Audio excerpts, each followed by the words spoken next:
You know, some people love watching a great footy match or seeing a great piece of music performed.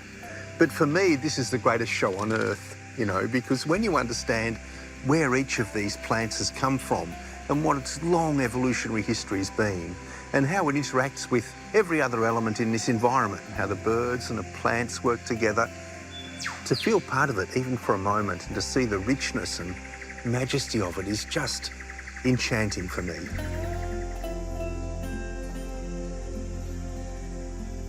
I'm Professor Tim Flannery. I'm an environmentalist and climate activist. I spent, I guess, most of my career really trying to protect the environment and to make sure that we address climate change before it's too late.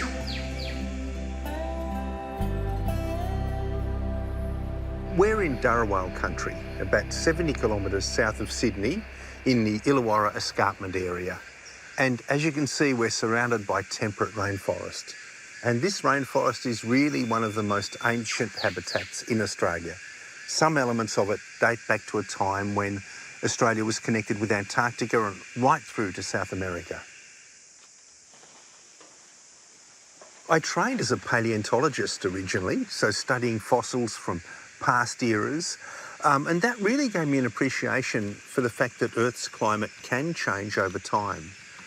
And when I started seeing impacts from human-caused climate change, I guess I was primed by that early work in paleontology to see what was happening and to understand it.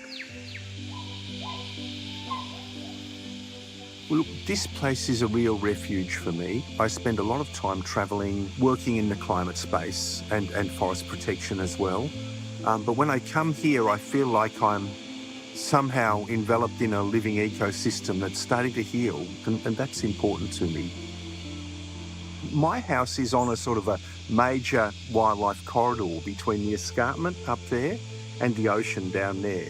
And we have a creek running beside it that drains from way up high on the escarpment all the way down to the ocean. But it's really important in terms of connectivity because this continuous corridor of trees is used by all sorts of wildlife. Look, my approach to gardening is really based on a sort of a philosophy, really, that if you look at a jungle, it is perfectly ordered. So the leaves of the trees and the trees themselves that grow there, they're adapted to those conditions for millions of years.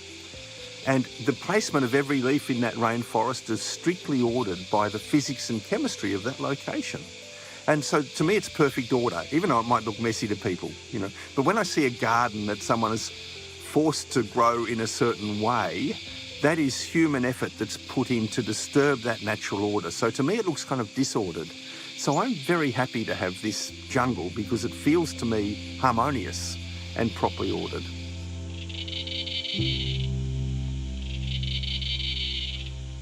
You can see these huge eucalypts here. I've seen pictures, photographs taken a century ago, and there were still giant eucalypts at that time. So that's been an ongoing feature of this place.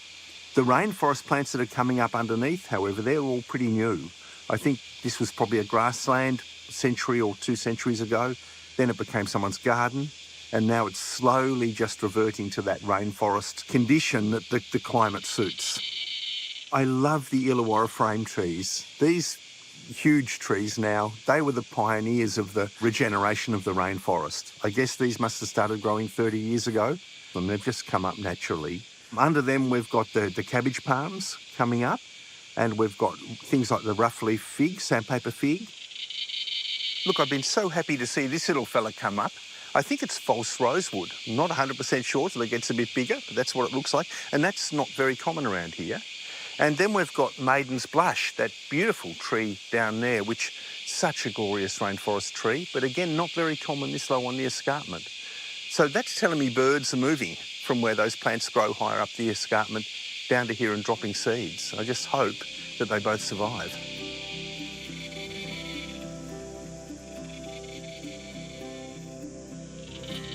There's a lot of non-native plants here. You can see them all around, and I haven't taken many of them out. I've taken out the weedy ones, but I've left a lot of the others because they're doing a job in this ecosystem. I can see it as we go by, and they'll probably be replaced if they're in the wrong spot by natives that are coming up.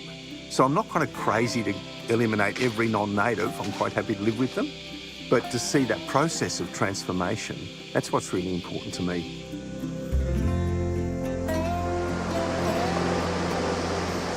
A big part of my job over the years has been educational. It's just been raising awareness of, first of all, the incredible beauty and preciousness of our environment, but also the threat that climate change and other human activities represents.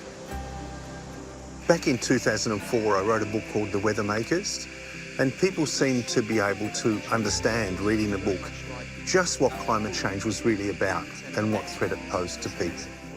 I wrote the book really because I am so concerned about the future of our biodiversity and our cities and just the future of the whole thing that we call planet Earth over the next century unless we can get on top of this problem.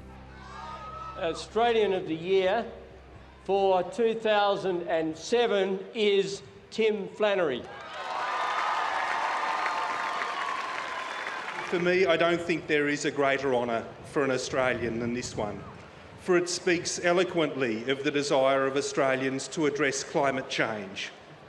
We are, on a per capita basis, the worst greenhouse polluters in the world, and I don't think any of us want our children asking in future why we didn't give our utmost when it was still possible to influence the course of events. So, over to you. Thank you. Well, Prime Minister, thank you for the opportunity to hand over this report. I've had some interesting positions. I've been Climate Commissioner, where I had to go out and talk to people and persuade them to change. I think that a well-crafted response to the climate problem can be done with minimal cost. So, you know, when I was Climate Commissioner between 2010 and 2013, about 90% of the electricity that we generated here in Australia was generated through burning coal, and it was hugely polluting. As of now, about 40 to 45% of the electricity we generate is clean. It's from wind and solar and using battery backup and so forth. Within 5 years, it'll be more than 80% clean. So there's been a huge change in a short amount of time, and we'll all be much better off for it.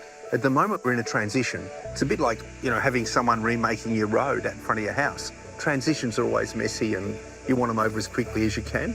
Well, the good news is this energy transition will be over in the next 5 years if we stick to our current policy. And from then on, it's going to be so much easier and so much better. I've always believed that when you see something that's wrong, you should stand up and be counted. You know, let your voice be heard about it. Being a climate activist, it's very much like playing a very poorly refereed game of rugby. You know, we've got possession of the ball, we're moving forward, and everyone on the opposition team, they're trying to give you a neck tackle, they're trying to kick you in the goalies, they're trying to do whatever they can to stop you getting to that finish line. Our job's not to stand up and fight them. Our job is to get to that finish line. So just to keep going relentlessly. But we just need to win this battle, and we can do it if we stay focused.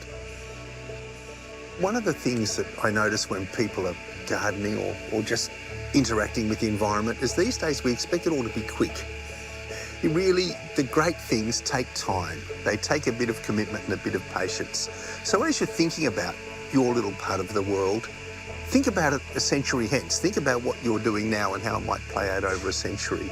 And that's really the key thing, because this is going to be around if we treat it right forever. We won't be, but this will be. But our legacy will show in this great performance of nature that surrounds us.